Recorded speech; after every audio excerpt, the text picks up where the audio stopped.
Hey, everybody. I just wanted to do a little walkthrough of the notes that we hit up a little bit yesterday, contained within chapter 11 mainly, and make sure that we have a good understanding of where we're headed and what we want to do for tomorrow's Zoom session on Thursday. This slide right here is the one that we went over most extensively in our Zoom session from Tuesday. So if you need a little bit more in-depth look at this, go back and review that Zoom session. The biggest thing that I do want to hit up real quick is just talking about this rediscovery of Aristotelian logic. I love a couple of lines from your book that describes what's going on with the Renaissance in the 1100s, the 1200s, the 1300s. And as your book describes, more than anything else, this new movement was dedicated to the idea of reason. That's described on page 317. The belief is the cosmos is a rationally ordered place, scholars maintained, and God has given mankind the capacity to think it all out, to comprehend fully the mysteries of the universe. I love the way that Bachman puts that on page 317. And that's really what we're talking about here, is that the belief amongst Aristotle, kind of forgotten over the ages in favor of Augustinianism and Neoplatonic thought, is that now, guys, truth can be acquired through discovery, experience, experiment, and empiricism, all right? Page 319 talks about this. Aristotle was the most important philosopher of the 12th century. Now, that's weird, because the guy existed, as it talks about, 1,500 years earlier, all right? But page 319 continues. His empiricism and his logical method was what made Aristotle intriguing to the scholars of the 1200s and 1300s.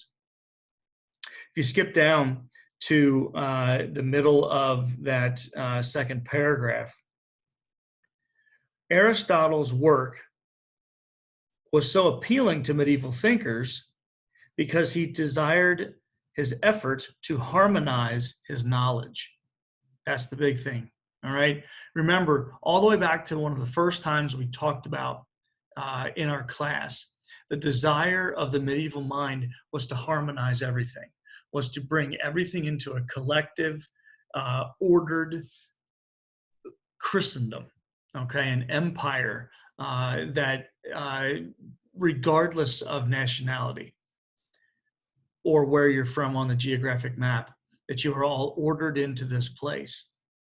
He remained convinced that all truths were part of a single truth, that the universe was ordered and orderly, that things happened for explicable reasons, and that the happiest state humankind can reach is to put itself in accord with these natural laws that govern existence. Aristotle delighted in the physical world. The book really does a good job talking about that, so make sure you pick up on that from page 319. This belief that everything is part of a larger truth is so very medieval and so important to understanding this renaissance of knowledge and the rise of universities. And if you see at the bottom of these notes, we talked about the growth of universities, how many universities exploded over the years from just 24 to 79 in a couple hundred years. And your book begins to discuss these things around page 338, 339, and onward. Remember, the university was a guild system that has survived surprisingly well. On 339, it talks about that the medieval cathedral schools and the universities they would evolve into differed from all their forerunners in several critical ways. Page 339, bottom of that first full paragraph. They offered standardized curricula. Those curricula were taught by organized, incorporated bodies of professors, like yours truly. And in their most radical innovation, They bestowed formal degrees upon students who completed the curriculum, as you guys are all in pursuit of a formal degree. So that, as the book talks about right after that, education is not just a state of mind. It's not just saying I'm educated. It's something formalized. It's something that you get. It's a piece of paper. It's a bestowing of a degree. And that's important, as we'll talk about at the back end of these notes today. I showed you this yesterday, this map that matches up really nicely with the map in your book on page 342, just showing you the origination dates, where the majority of these new universities were located, things that they taught, all that. We did talk about that on Tuesday's session, so please review that if you want a little bit more background on that. I do want to talk about how much the university became essentially an economic driver, an economic stimulator during the late Middle Ages, the 1200s, 1300s. These things became huge economic piggy banks, essentially, for many cities. The map here on the left side talks and shows you a map of medieval Paris, and listed within sort of the major areas within the medieval city include the Ville, which is, kind of where, everybody, a lot of, places to live would be. The city center, okay, where you get the, the Cathedral de Notre Dame, all that stuff. And then the university. You can see that on the map. The university was a major sector of the city. And what that means is that the university begins to be a place that attracts people to the city, that attracts minds from all over medieval Europe. And with that, they bring their money, they bring innovation, they bring new ideas.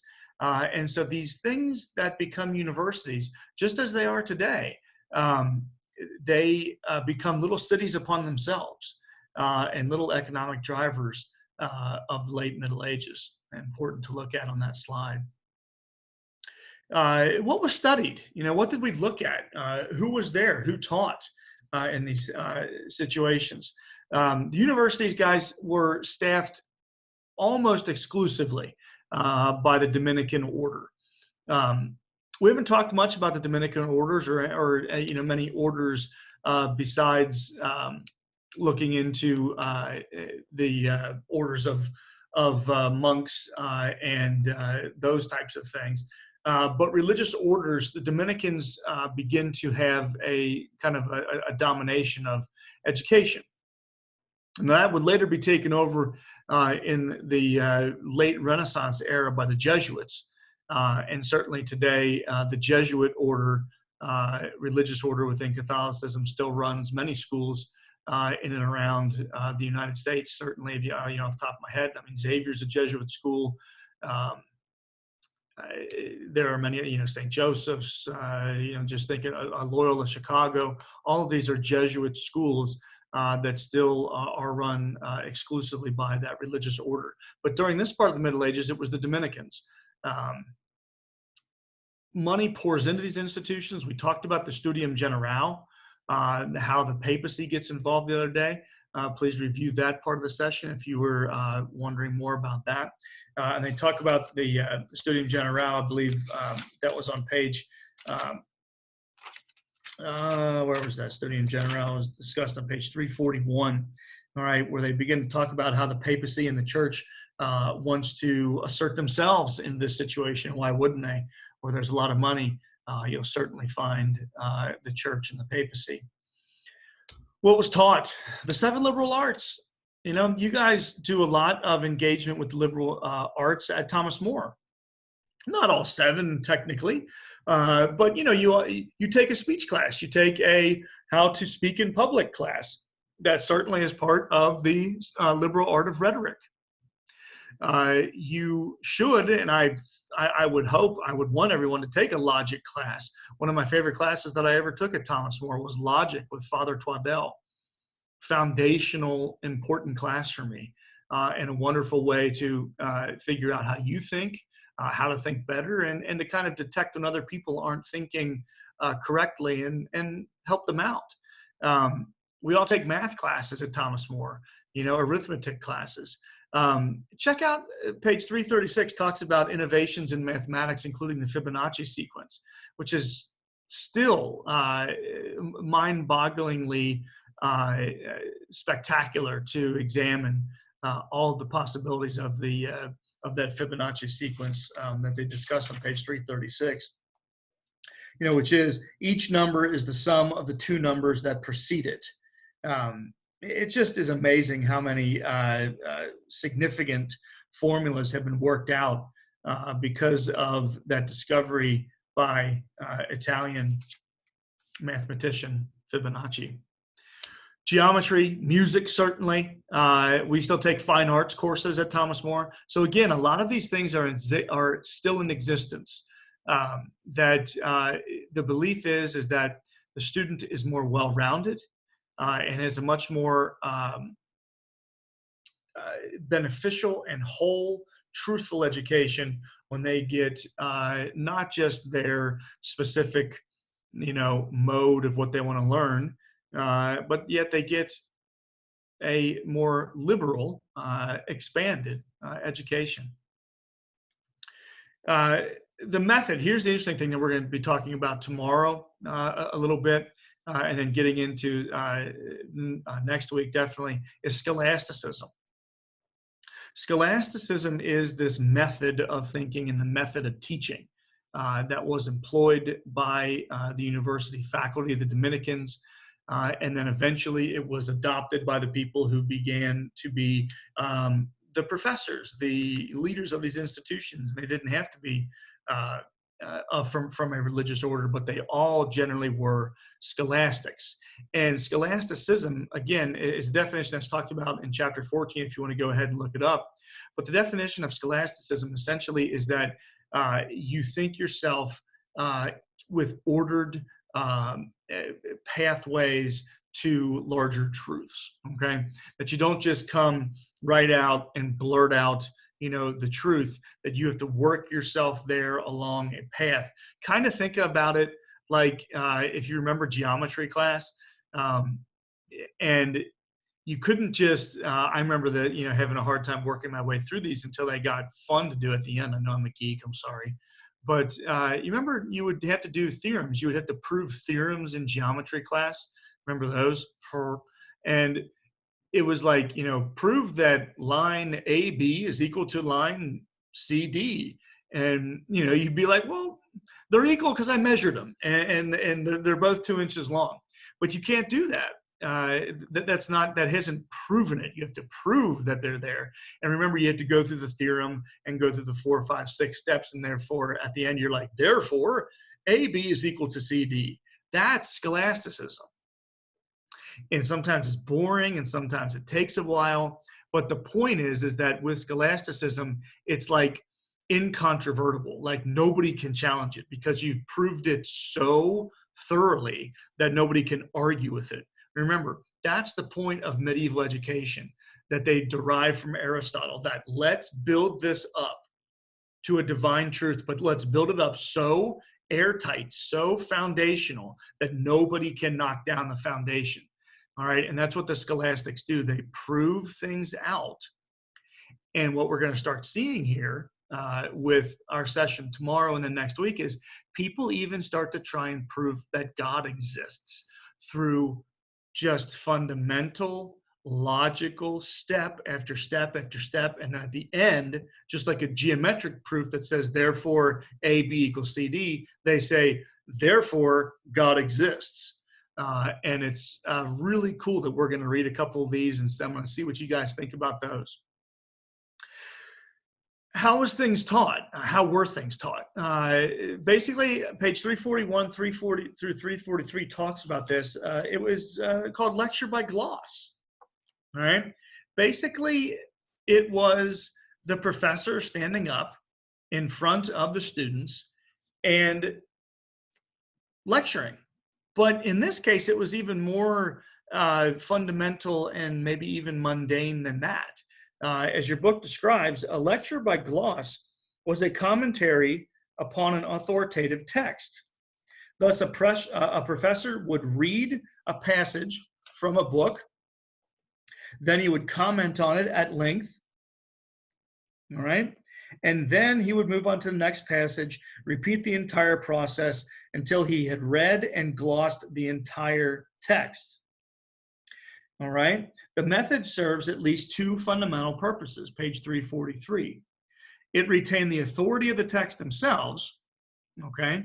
But it offered a way for students to procure working copies of the texts. Books were still too expensive for most students to afford easily. So the method of reading out a single paragraph every single day and then commenting upon that paragraph, word by word, line by line, gave you students the chance to write out, copy out your own texts. So by the end of a lecture, by the end of a course, you would have written out, like the professor would have the book, like you guys wouldn't have this book. And imagine if we went to class every day and what I did was I would just simply read out a page or two, you would copy it down, I would discuss it as a historian, why I think it has merit or no merit, and then by the end of that, you would have your own book because I would have read it to you and you would have copied it down for yourself to study and pass on. Interesting. It's about as, like I said, boring and mundane as you can imagine, but what else was there to do? You know, the students weren't, didn't have cell phones and the snap face and the what was that new app you guys like, tic-tac-toe? Is that what it's called? I think it's called tic-tac-toe. What was that? TikTok. Nah, thanks. All right. What was expected of you, the student? Well, copy down the text, learn prodigiously, study prodigiously, constantly for 3 to 4 to 5 to however many years it took before you were then expected to challenge the professor, and then you yourself would become a master. You would earn your master's degree once you were able to challenge the professor. All right. And again, read up about that, discussed on pages 340 to 341. Who went to the university? Mainly, all males. Sorry, ladies, you don't get to participate in this education game for quite some time. So only open to half the population, males. And within that population, really, guys, it was only mainly the lower nobility who went to university. Think about that. I have the word why there.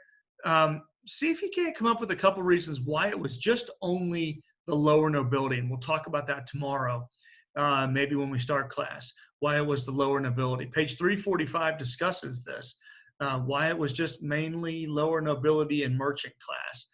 But there's also some other reasons, even besides the one Bachman lays out, who was there attending universities. Remember, the university, because it was a guild, because it was a separate institution upon itself in a city, kind of stood outside the jurisdiction of the home city. So basically what I mean is that universities still to this day are seen as little kind of legal bastions to themselves, okay? So for instance, think about it.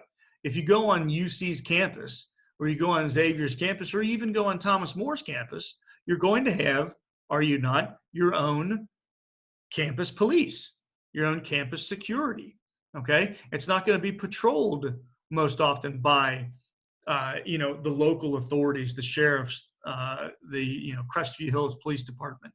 You'll see them on campus every once in a while, but when there's a police officer or someone else on campus besides the campus police, it's always like, ooh, what are they doing here? Those types of things. So universities, and especially much more in the Middle Ages, retained legal jurisdiction where they would sort of be the judge, jury, and executioner.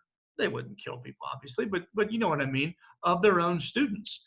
Okay, so they would use their power within there, and you would, out of this, you got many disputes that developed called town versus gown disputes, where the people of the city um, didn't like sometimes students coming from all over medieval Europe, bringing their own customs, their own songs, their own cultures with them into areas that they began to find, that they were disputing with the home population, the as they were called, the townies. Okay, and a lot of disturbances began. And your book describes a really cool situation where, um, you know, uh, at universities in England where they've ran some students out of town, they went and founded a new university because they were ran out of town. And that's how you get Oxford and Cambridge. So make sure you pick up on that story from pages 340 and 342. And even, guys, read up on page 345 as they talk about disputes amongst the population of students themselves. As I quote on page 345, universities commonly house students by their nationality. So when you went to school, you were housed by your nationality. You were housed by where you're from. So if you were from Germany, you got housed with all the German kids. If you were from France and you were going to school in England, you were housed with the French students in England. The reason they did that, as your book describes, it had an effect sometimes making the universities little mini Europes. And they often reproduced on the university site some of the same political tensions that existed between European states at any given time. If France and the German Empire were at war, then there was a good chance that French colleges and German colleges were taunting one another at universities all across Europe. All right. So again, you still get, disputes among students today, mainly political disputes, and those types of things.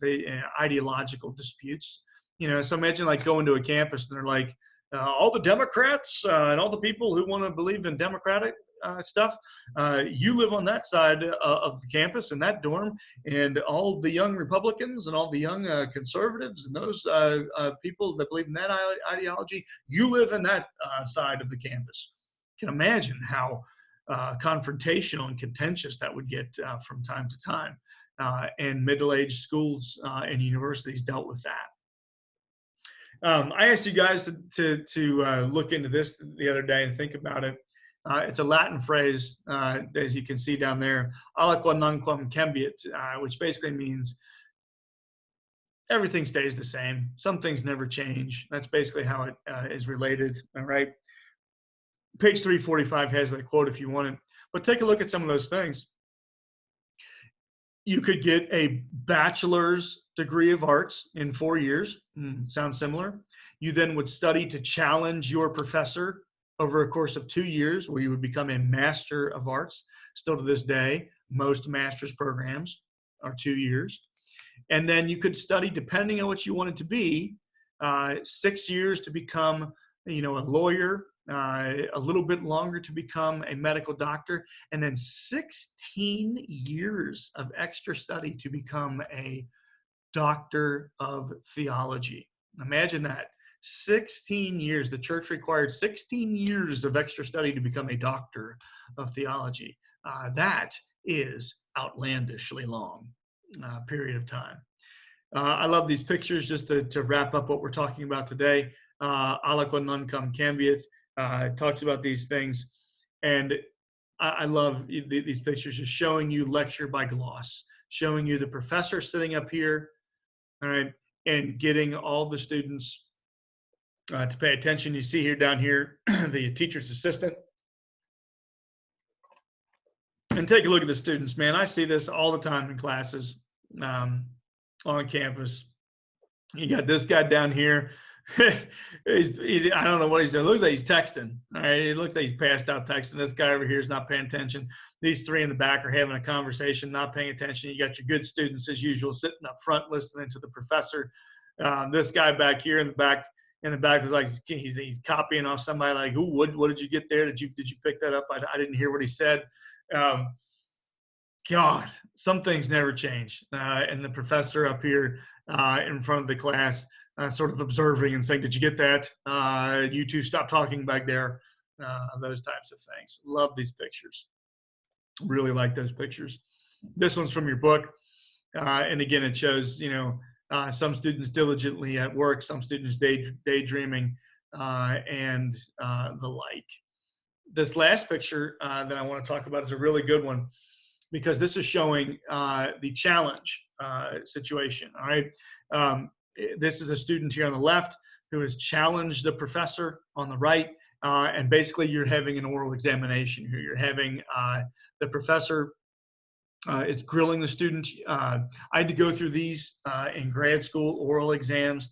Um, you just got to do what you got to do, man. They are quite terrifying sometimes. And you just go in, and it's not a written exam. You just sort of accumulate as much knowledge as you can in your head, and you sit down in front of your professor, and they just start asking you questions. And if you answer it to the best of their ability, to what they feel is the best ability, then you pass the test.